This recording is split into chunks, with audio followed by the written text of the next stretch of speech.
إن الحمد لله نحمده ونستعينه ونستغفره ونعوذ بالله من شرور أنفسنا ومن سيئات أعمالنا من يهده الله فلا مضل له ومن يضلل فلا هادي له وأشهد أن لا إله إلا الله وحده لا شريك له وأشهد أن محمدا عبده ورسوله أما بعد فإن خير الحديث كتاب الله وخير الهدي هدي محمد صلى الله عليه وسلم وشر الأمور محدثاتها وكل محدثة بدعة وكل بدعة ضلالة وكل ضلالة في النار فأعوذ بالله السميع العليم من الشيطان الرجيم من همزه ونفخه ونفسه يا أيها الذين آمنوا اتقوا الله حق تقاته ولا تموتن إلا وأنتم مسلمون بسم الله الرحمن الرحيم يا أيها الناس اتقوا ربكم الذي خلقكم من نفس واحدة وخلق منها زوجها وبث منهما رجالا كثيرا ونساء واتقوا الله الذي تساءلون به والأرحام إن الله كان عليكم رقيبا يا أيها الذين آمنوا اتقوا الله وقولوا قولا سديدا يصلح لكم أعمالكم ويغفر لكم ذنوبكم ومن يطع الله ورسوله فقد فاز فوزا عظيما زندگی میں بہت سارے غموں کا معاملہ ہوتا ہے، دکھوں اور پریشانیوں کا معاملہ ہوتا ہے۔ اسلام کی رہنمائی ایسے معاملات میں اور اسلام کی رہنمائی ایسے موقع پر کیا ہے، اس تعلق سے گزشتہ خطبہ ہم سب نے سنا، اسی کڑی کو آگے بڑھاتے ہیں انشاءاللہ۔ اللہ کے رسول صلی اللہ علیہ وسلم کی زندگی میں جب کوئی بہت زیادہ غم کا معاملہ آتا، کرب بولتے ہیں نا، بہت درد میں ہوں، بہت تکلیف میں ہوں، بہت کرب کا معاملہ آتا، بہت درد کا معاملہ آتا، تو نبی صلی اللہ علیہ وسلم دعاؤں کا سہارا لیتے، اور دعا مومن کے لیے ہتھیار ہے، رب سے قریب ہونے کا مضبوط سہارا دعا ہے، رب کی رحمت کو حاصل کرنے کے لیے مضبوط سہارا دعا ہے۔ نبی صلی اللہ علیہ وسلم رب کو پکارتے، اللہ کے رسول صلی اللہ علیہ وسلم رب کی رحمت کا واسطہ دے کر کے نبی صلی اللہ علیہ وسلم اللہ تبارک و تعالیٰ سے رحمت کی دعا کرتے، رحمت کا سوال کرتے۔ کئی احادیث ہیں، بطور نمونہ وعن انس بن مالک رضی اللہ تعالی عنہ قال كان النبي صلى الله عليه وسلم اذا كربه امر فقال يا حي يا قيوم برحمتك استغيث رواه الترمذي في ابواب الدعوات۔ ترمذی شریف کے اندر یہ حدیث موجود ہے، راوی حدیث حضرت انس بن مالک رضی اللہ تعالی عنہ ہیں۔ وہ فرماتے ہیں کہ نبی صلی اللہ علیہ وسلم کی زندگی میں جب بھی کرب کا معاملہ آتا، درد کا معاملہ آتا، تکلیف و پریشانی کا معاملہ آتا، اب کیا پکارتے؟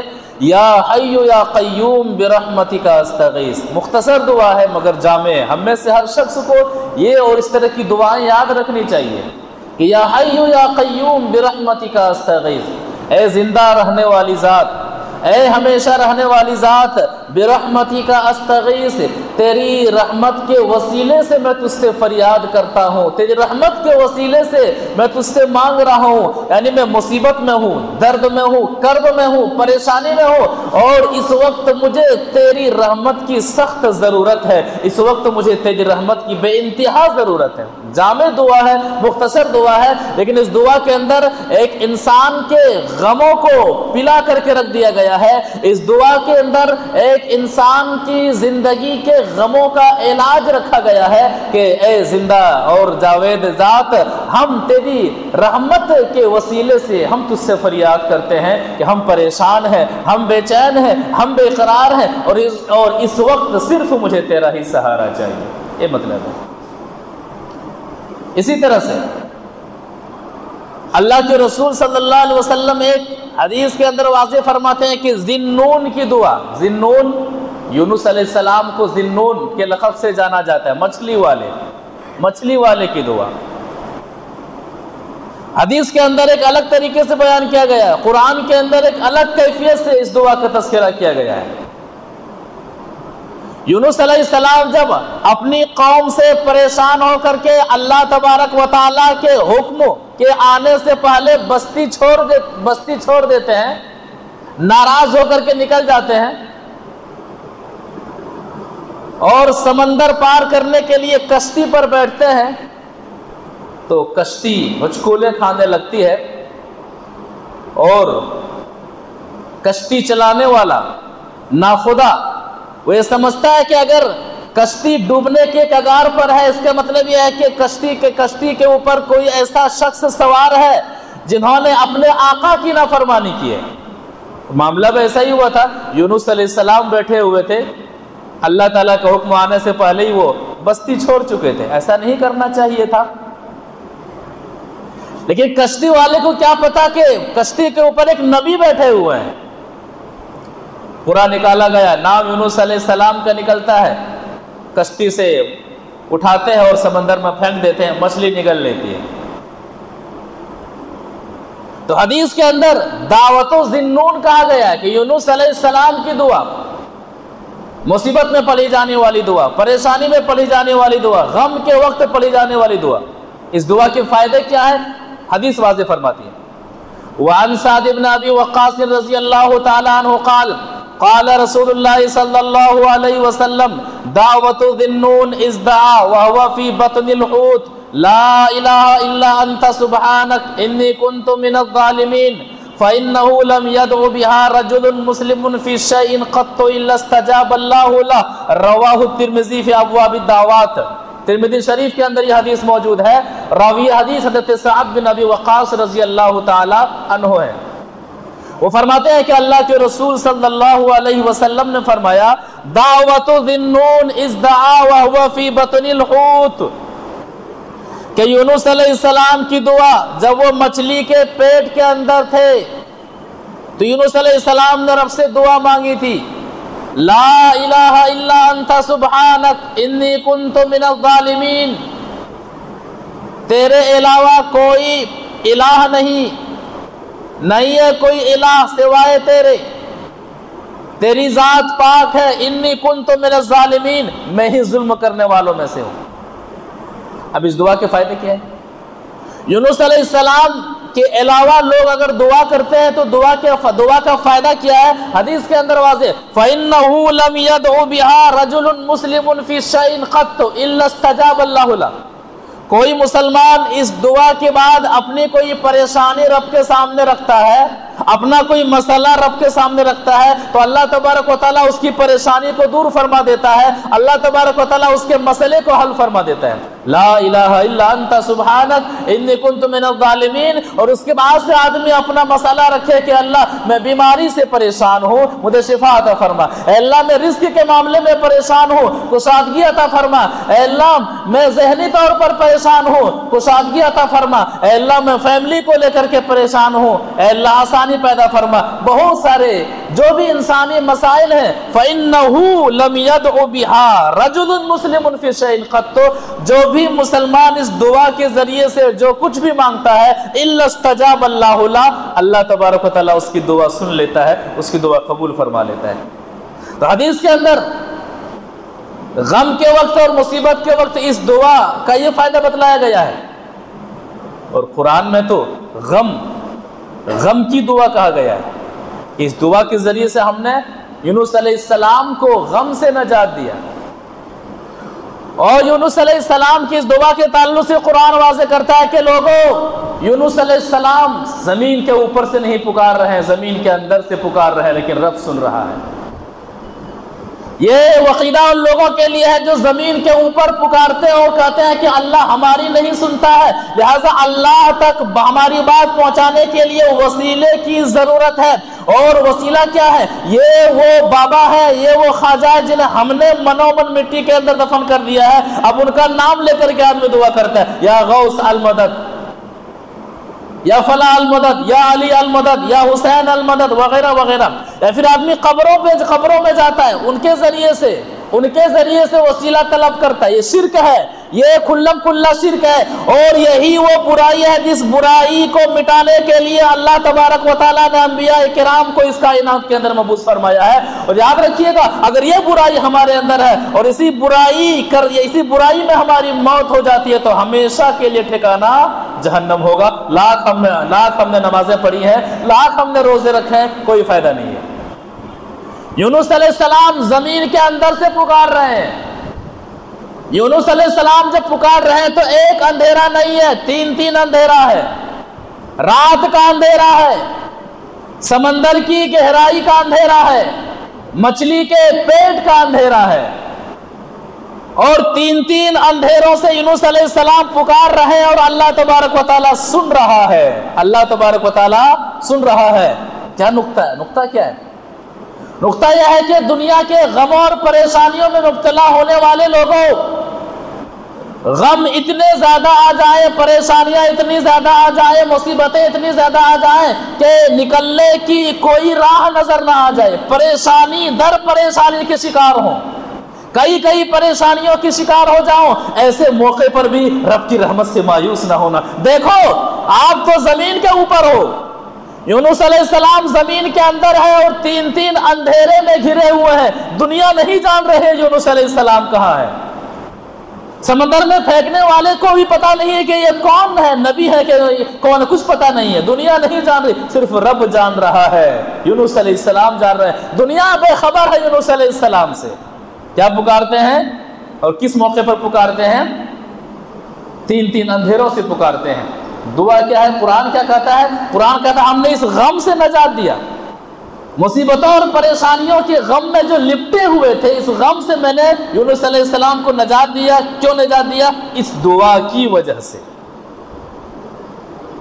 سورہ انبیاء آیت نمبر 87 اور 88۔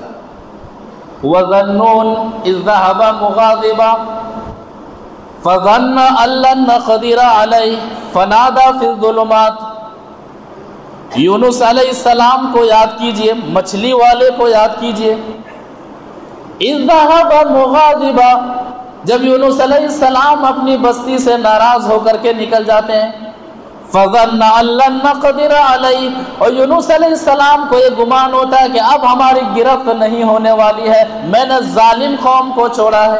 فنادا فی الظلمات، یونس علیہ السلام اللہ کا حکم آنے سے پہلے بستی چھوڑ دیتے ہیں، کشتی پر بیٹھتے ہیں، کشتی سے انہیں پھینک دیا جاتا ہے۔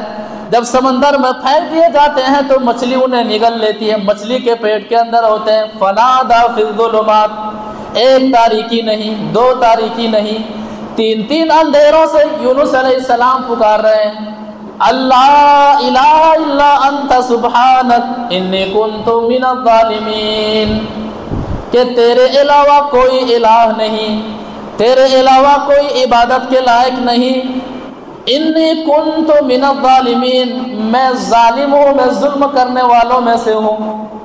میں نے پروردگارہ تیرا حکم کا انتظار کرنے سے پہلے، تیرا حکم آنے سے پہلے میں نے بستی کو چھوڑ دیا۔ یونس علیہ السلام اس دعا کو پکار رہے ہیں، اس دعا کو پکار رہے ہیں۔ قرآن کہتا ہے فاستجبنا لہ، تین اندھیروں میں یونس علیہ السلام ہیں، مچھلی کے پیٹ کے اندر ہیں، رات کا اندھیرا ہے، سمندر کا اندھیرا ہے۔ قرآن کہتا ہے فاستجبنا لہ، رب العالمین کی طرف سے جواب آتا ہے کہ ہم نے یونس علیہ السلام کی دعا کو سن لیا۔ ونجیناہ من الغم، اور یونس علیہ السلام کو غم سے میں نے نجات دے دی۔ تین اندھیروں سے۔ یہ کیا، یہ آیتیں واضح کرتی ہیں کہ ایک مسلمان کی زندگی میں پریشانیاں ہیں، مصیبتیں، لیکن آداب پریشانی، آداب غم، اس غم کا اظہار کرنے کا آداب کیا ہے؟ اللہ کی رحمت سے مایوس نہیں ہونا ہو، اللہ تبارک و تعالیٰ کے در کو نہ چھوڑیں۔ اللہ تبارک و تعالیٰ کے یہاں دیر ہے، اندھیر نہیں ہم کہتے ہیں۔ اللہ تبارک و تعالیٰ کے در سے مایوسی کفر ہے، ایک مسلمان سے کبھی ایسا نہیں ہوتا ہے۔ لہٰذا زمین کے اوپر کیا، زمین کے اندر بھی ہم پھنسے ہوئے ہیں تو اللہ کی وہ ذات ہے جو زمین کے اندر سے سنتا ہے اور ہمیں نجات دیتا ہے، یہ عقیدہ ہونا چاہیے۔ اسی طرح سے انسان بیماری کے وقت خاص کر کے مایوس ہو جاتا ہے، پریشان ہو جاتا ہے، امیدیں ختم ہونے لگتی ہیں، اپنے غیر ہونے لگتے ہیں۔ سورہ انبیاء آیت نمبر 83 اٹھائیں گے. اللہ تبارک و تعالیٰ نے ایوب علیہ السلام کا تذکرہ فرمایا ہے، ایوب علیہ السلام کا تذکرہ. اور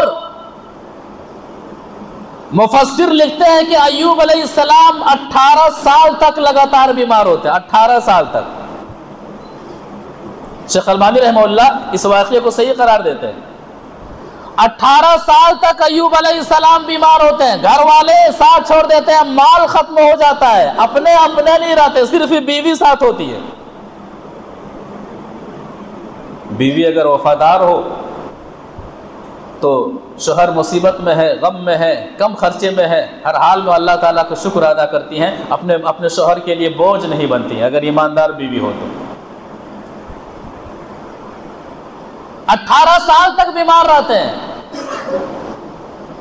آج کے دور میں جو بیمار ہیں، جنہیں اللہ تبارک و تعالیٰ نے بیماری کی آزمائش میں ڈالا ہے، یہ ایوب علیہ السلام کے واقعہ کو بار بار پڑھتے رہے کہ ایوب علیہ السلام نبی، ہم کہتے ہیں ہم سے کیا غلطی ہو گئی ہے، ہم سے کیا خطا ہو گئی ہے. ایوب علیہ السلام، انبیاء معصوم عن الخطا ہوتے ہیں، یہ عقیدہ ہے. انبیاء معصوم عن الخطا ہوتے ہیں، یعنی گناہوں سے پاک ہوتے ہیں، لیکن 18 سال تک اللہ تبارک و تعالیٰ نے بیماری کی آزمائش میں رکھا. کوئی شکوہ نہیں، کوئی شکایت نہیں، کوئی نا امیدی کا معاملہ نہیں. مال ختم ہو جاتا ہے، گھر والے چھوڑ دیتے ہیں، عیال چھوڑ دیتے ہیں. آج کل کیا ہوتا ہے، ہماری ماں اور بہنوں کا معاملہ خاص کر کے کیا ہوتا ہے، 18 دن تک اگر شفا نہ ہو، فلاں مخدوم بابا کے پاس فلاں گئے تھے، صحیح ہو گئے، آپ بھی جاؤ نا. فلاں خواجہ کے پاس گئے تھے، آپ بھی جاؤ نا. فلاں نے تعویذ دیا، وہ صحیح ہو گئے، آپ بھی ایسا کرو، یا آپ کا اکلوتا بیٹا ہے. اب آدمی یہاں پر رب سے مایوس ہو جاتا ہے، عقیدہ مضبوط نہ ہونے کی وجہ سے در در کی مٹیاں چاٹتا ہے. کبھی اس مزار کا چکر لگاتا ہے، کبھی اس مزار کا چکر لگاتا ہے. اور آپ مزارات پر جا کر کے دیکھیے، عورتوں کی بھیڑ لگنے کے اسباب میں سے ایک اہم سبب یہی ہے، میرا بچہ بیمار ہے، میرا شوہر بیمار ہے، میری بہن بیمار ہے، میری ماں بیمار ہے. اتنے سارے مسائل میں سے کیا ہے، یہ تعویذ، یہ گنڈے، یہاں کی مٹی، وہاں کی مٹی، یہاں کی تعویذ، یہاں کی پرچی، وہاں کی پرچی. کیوں؟ بیمار ہے. لہذا عقیدے کو درست کرنے کی ضرورت ہے. 18 سال تک بیمار رہتے ہیں، لیکن کیا کہتے ہیں، اللہ تو سب سے زیادہ رحم کرنے والا ہے، تو سب سے زیادہ رحم کرنے والا ہے. جب بیماری میں ہے، مصیبت میں ہے، یہ جملہ ہمیشہ ذہن میں رہنا چاہیے، اے اللہ اس وقت تو سب سے زیادہ مجھ پر رحم کرنے والا ہے، تجھ سے زیادہ کوئی ذات مجھ پر رحم نہیں کر سکتی، مجھ پر رحم نہیں کر سکتی. صبر ایوب مشہور ہے، صبر ایوب عطا ہو. کیا ہے آیت، کیا ہے دعا، کیا ہے، وَأَيُّوبَ إِذْ نَادَى رَبَّهُ. اور ایوب علیہ السلام کو یاد کیجئے. اللہ کے رسول صلی اللہ علیہ وسلم پر یہ آیت اتاری جا رہی ہے اور کہا جا رہا ہے، اے نبی صلی اللہ علیہ وسلم امت محمدیہ کے سامنے ایوب علیہ السلام کا واقعہ پیش کر دیجیے، تاکہ کل ہو کر کے امت محمدیہ میں کوئی بیمار ہو، بیماری میں شکار ہو، اور بیماری سے شکار ہو، مصیبت آ جائے، پریشانیوں کے شکار ہو، اور ایسی بیماری کے شکار ہو کہ جو بیماری ہٹتی ہی نہ ہو، دوائیاں کام نہ کر رہی ہوں. ایسے موقع پر ایوب علیہ السلام کے واقعے کو سامنے رکھیں اور اپنے ایمان کو مضبوط کریں اور اللہ رب العالمین سے رحمت کی امید رکھیں. وَأَيُّوبَ إِذْ نَادَى رَبَّهُ. ایوب علیہ السلام کو یاد کیجئے جب اپنے رب کو پکارتے ہیں، انی مسنی الضر وانت ارحم الراحمین. پروردگارا مجھے تکلیف پہنچی ہے. ایوب علیہ السلام کی دعا، درد دیکھ لیجئے، کرب دیکھ لیجئے کہ پروردگارا مجھے تکلیف پہنچی ہے، میں جسمانی اعتبار سے پریشان ہوں، اور ایک دن سے پریشان نہیں ہوں، 2 دن سے پریشان نہیں ہوں، 18 سال سے میں بیماری میں مبتلا ہوں. وَأَنْتَ أَرْحَمُ الرَّاحِمِينَ. اور پروردگارا تو سب سے زیادہ رحم کرنے والا ہے، مجھ پر اس وقت تجھ سے زیادہ کوئی ایسی ذات ہے ہی نہیں جو رحم کر سکتی ہے. مسلمانوں، ہماری زندگی میں بھی بیماری کا معاملہ ہو، پریشانی کا معاملہ ہو، مایوس نہیں ہونا چاہیے، ہمیشہ رب کے دروازے کو کھٹکھٹاتے رہنا چاہیے، اور یہی دعا ہونی چاہیے کہ رب انی مسنی الضر وانت ارحم الراحمین، اے اللہ میں تیرا در چھوڑ کر کے جاؤں تو کہاں جاؤں، تیرے در کے علاوہ ہم نے زندگی میں کوئی ایسا در دیکھا ہی نہیں، کوئی ایسا در جانا ہی نہیں جس در کو جا کر کے کھٹکھٹایا جائے، جہاں سے شفا کی بھیک مانگی جائے۔ رب انی مسنی الضر وانت ارحم الراحمین، پروردگارا آج میں بیمار ہوں، میں پریشان ہوں، وانت ارحم الراحمین، اور تو مجھ پر سب سے زیادہ رحم کرنے والا ہے، تو اپنے پاس 99 رحمتوں کو رکھا ہوا ہے، اے اللہ ایک ماں سے زیادہ تو رحم کرنے والا ہے، بلکہ کئی ماؤں سے زیادہ تو رحم کرنے والا ہے، اور اس وقت مجھے تیری رحمت کی ضرورت ہے۔ ایوب علیہ السلام کی دعا کہ بیماری کی وجہ سے غم میں ہے، پریشانی میں ہے، آداب غم کے اظہار کا طریقہ کیا ہے کہ اس انداز سے ایک مومن غم کے موقع پر اللہ تبارک و تعالیٰ سے رشتے کو مضبوط رکھے۔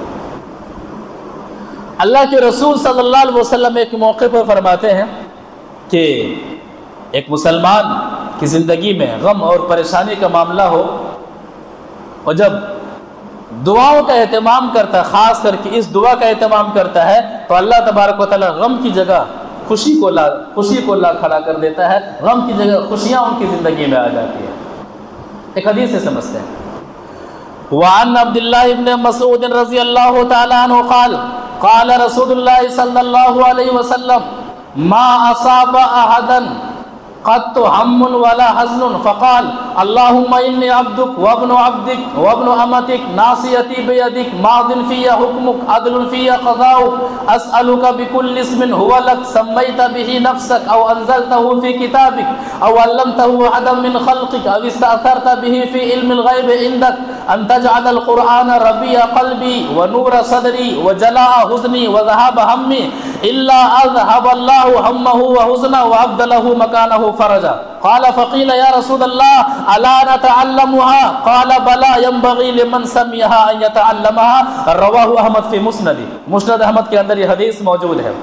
راوی حدیث حضرت عبداللہ بن مسعود رضی اللہ تعالی عنہ، وہ فرماتے ہیں کہ نبی صلی اللہ علیہ وسلم نے فرمایا ما اصاب احدا قط هم ولا حزن، کسی مسلمان کی زندگی میں پے در پہ غم کے آنے کا معاملہ ہو، پریشانی کے آنے کا معاملہ ہو، پھر وہ دعا پڑھے۔ وہ دعا کیا ہے؟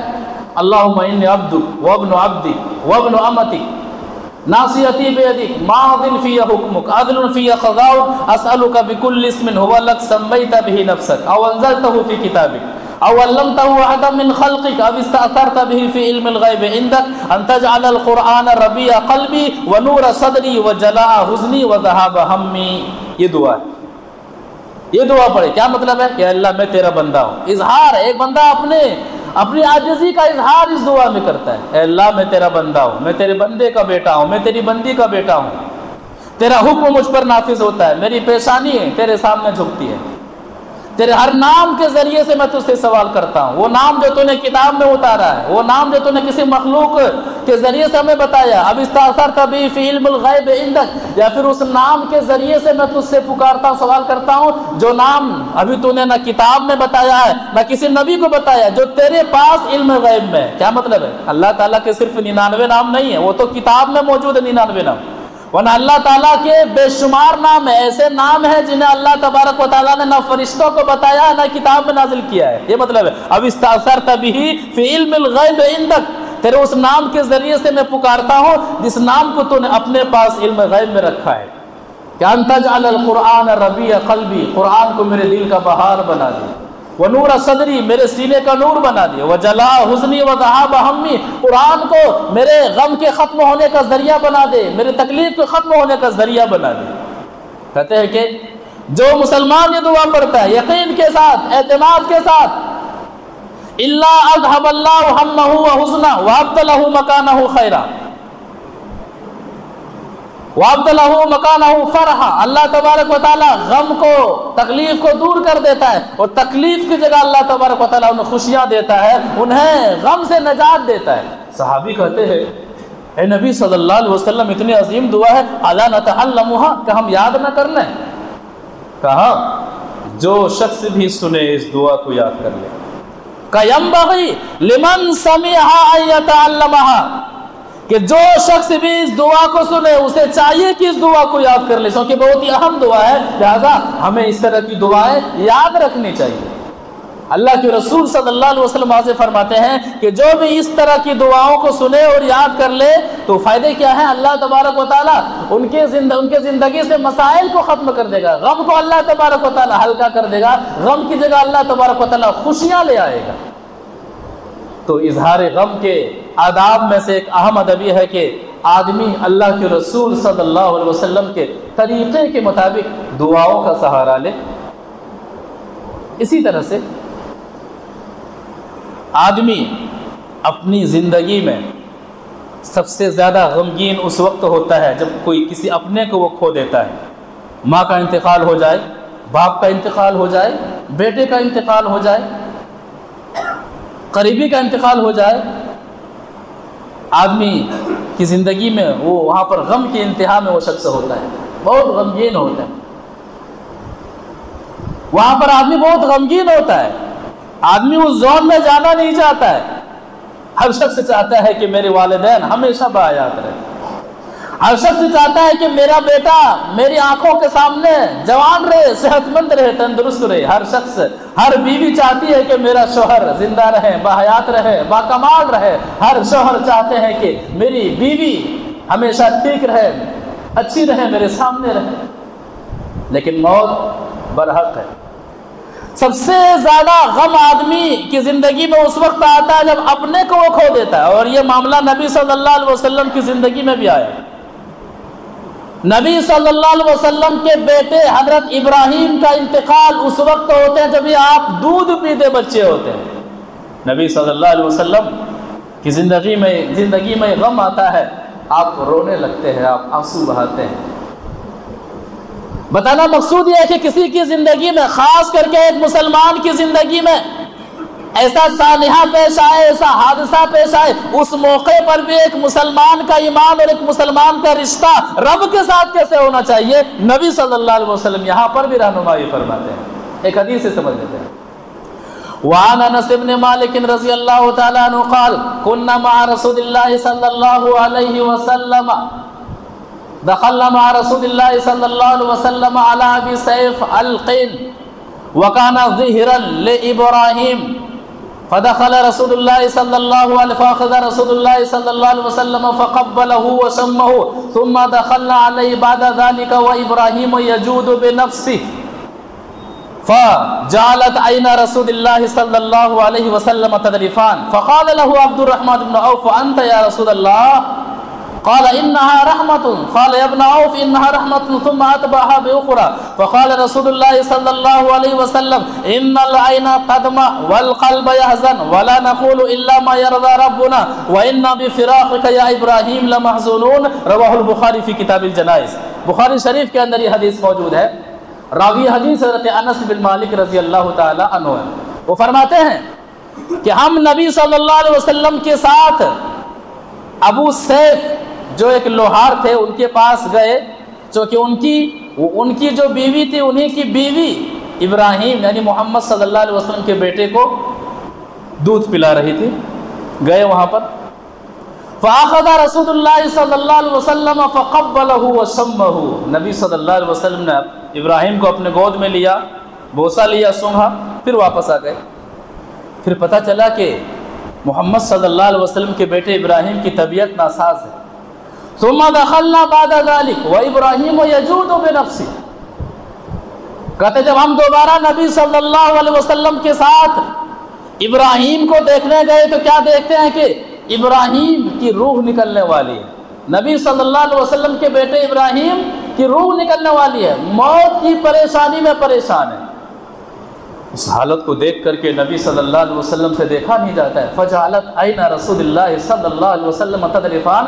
نبی صلی اللہ علیہ وسلم زار و قطار رونے لگتے ہیں. بچہ پریشانی میں ہو، خاص کر کے بچہ موت کی پریشانی میں ہو، کسی کو دیکھا نہیں جاتا ہے، کسی سے رہا نہیں جاتا ہے. وہ آپ تو رحمت للعالمین ہیں اور آپ کے اپنے لخت جگر کا معاملہ ہے. آپ رونے لگے۔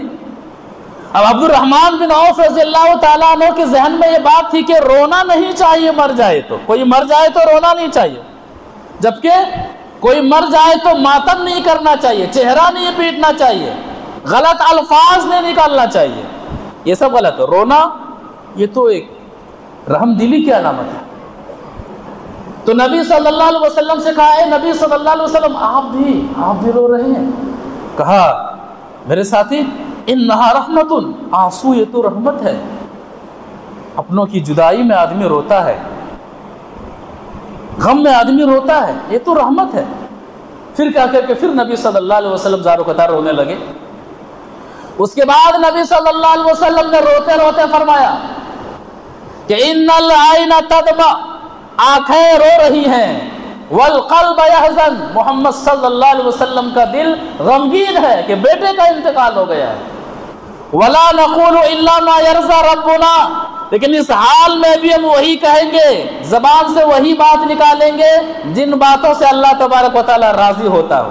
ہماری مائیں اور بہنیں ایسے موقع پر پھسل جاتی ہیں، گلے پھاڑ پھاڑ کر کے روتی ہیں، اے اللہ اس کو لے گیا مجھے لے جاتا، ایسا کیوں کیا، ویسا کیوں کیا، ابھی اتنے کیا دن دیکھے تھے، ابھی تو شادی بھی نہیں ہوئی تھی، ابھی تو یہ دلہا بھی نہیں بنا تھا، ابھی تو یہ معاملہ تھا، ابھی تو یہ معاملہ تھا۔ لہذا ان کی خوبیوں کو گا گا کر کے رونا یہ غلط ہے، منع ہے اسلام کے اندر۔ آنسو بہے یہ ٹھیک، یہاں تک ٹھیک ہے، یہاں تک ٹھیک ہے۔ وہی کہتے ہیں کہ وَلَا نَقُولُ إِلَّا مَا يَرْضَى رَبُّنَا، ہم وہی کہیں گے جس سے ہمارا رب راضی ہو۔ وَإِنَّ بِفِرَاقِكَ يَا إِبْرَاهِيمُ لَمَحْزُونُونَ، میرے بیٹے ابراہیم تیری جدائی سے ہم سب غمگین ہیں، ہم سب رو رہے ہیں، ہم سب کا دل بے چین و بے قرار ہے۔ تو ایسے موقع پر جب اپنا چلا جائے تو ایسے موقع پر آدمی سب سے زیادہ غمگین ہوتا ہے۔ یہاں پر بھی غم منانے اور غم کے آداب یہ ہیں کہ ہم ایسے کلمات نہ کہیں جن کی وجہ سے اللہ تبارک و تعالیٰ ناراض ہو جائے۔ اللہ کے رسول صلی اللہ علیہ وسلم عملی طور پر یہ واضح کرتے ہیں کہ غمگین ہونا یہ انسانی فطرت ہے، آنسو نکلنا یہ رحمت کی علامت ہے، لیکن زبان سے ایسے کلمات نہ نکلے جن سے اللہ تبارک و تعالیٰ کی ناشکری ثابت ہوتے ہوں، جن سے اللہ تبارک و تعالیٰ کی نافرمانی کے معاملہ پیش آتا ہوں۔ اللہ تبارک و تعالیٰ خوشی کا موقع ہو کہ غم کا موقع، ہر موقع پر ہمیں اللہ کے رسول صلی اللہ علیہ وسلم کے طریقے کو اپنانے کی توفیق عطا فرمائے۔ خوشی کے موقع میں شکر بجا لانے کی توفیق عطا فرما، غم کے موقع پر صبر کا دامن تھامے رکھنے کی توفیق عطا فرما، مختصر زندگی میں نہ ختم ہونے والی زندگی کے لیے نیکیاں کرتے رہنے کی توفیق عطا فرما، مختصر زندگی میں جنت میں جانے والے اعمال کرتے رہنے کی توفیق عطا فرما، مختصر زندگی میں ہر حال میں رب کو نہ بھولنے کی توفیق عطا فرما، مختصر زندگی میں موت کے بعد کی زندگی کی تیاری ہر موقع اور ہر لمحے کرتے رہنے کی توفیق عطا فرما۔ پروردگار ہم میں سے جو بیمار ہیں شفا عطا فرما، جو مقروض ہیں قرضہ ادا کر دے، جہاں کہیں اہل توحید پریشان حال ہیں تو ان کی غیبی مدد فرما۔ پروردگار جن بھائیوں نے مسجد کے تعاون میں مسجد کی تعمیر میں بڑھ چڑھ کر کے حصہ لیا ہے، اللہ تبارک و تعالیٰ ان کے تعاون کو قبول فرما، جنت میں جانے کا ذریعہ بنا دے۔ الحمدللہ ثم الحمدللہ، الحمدللہ الذی بنعمتہ تتم الصالحات۔ مسجد کی چھت کی ڈھلائی الحمدللہ ہو چکی ہے، اللہ تبارک و تعالیٰ کا شکر ہے۔ اللہ تبارک و تعالیٰ کی توفیق سے یہ سارا کام انجام پایا ہے۔ اللہ تبارک و تعالیٰ سے دعا کرتے ہیں کہ جن حضرات کو اللہ تو نے توفیق دیا ہے ان حضرات کو تو قبول، ہمارے ان بھائیوں کے تعاون کو تو قبول فرما، اور ابھی بہت سارے کام ہیں ہمیں تعاون کرتے رہنے کی توفیق عطا فرما۔ مزید قرآن و حدیث کے باتیں سننے کے لیے ہر اتوار کو صبح 8 بجے اسی مسجد میں مرد و خواتین کو شرکت فرمانے کی توفیق عطا فرما۔ آمین یا رب العالمین۔